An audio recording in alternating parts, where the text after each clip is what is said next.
निगम कहते हैं वेद को। वेद रूपी वृक्षों का जो पका हुआ फल है वो क्या है? बोले भागवत है। क्योंकि वेदों की भाषा सबकी समझ में नहीं आ सकती। अगर वेदों के मंत्र, कई बार तुमने सुना होगा पंडित जी सुबह पूजन करते हैं, कुछ समझ में पड़ता है कि नहीं? क्योंकि वो वेदों की भाषा है, वो समझ में नहीं आती है।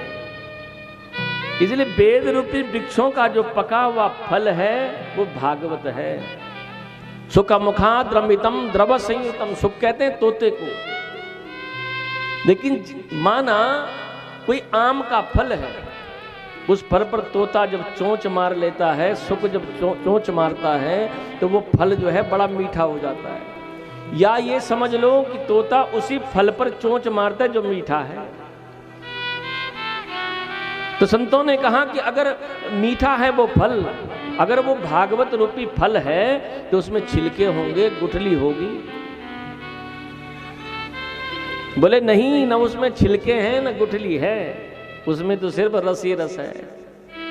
बोले मोह रहो रसिका भुवि भावका। अच्छा रस है तो मुख से लेना पड़ेगा? बोले नहीं,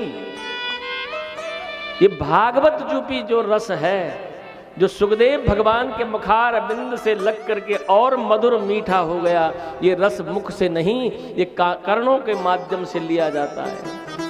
इसलिए भद्रम कर्णे भी शृणुयाम देवः, कानों से कर्णपटों को खोल करके और कंठ से होते हुए जो भागवत रूपी रस हृदय में जाता है, और हृदय पटल में जो जन्म जन्मांतर के तुम्हारे कई पाप कर्म हैं, काम क्रोध लोभ मोह मत्सर अहंकार रूपी जो पर्दे पड़े हुए हैं, जब ये सब समाप्त हो जाते हैं तब तुम्हें हृदय में ही भगवान दिखने लग जाते हैं। तुम्हें बांके बिहारी के दर्शन हृदय में ही होने लग जाते हैं।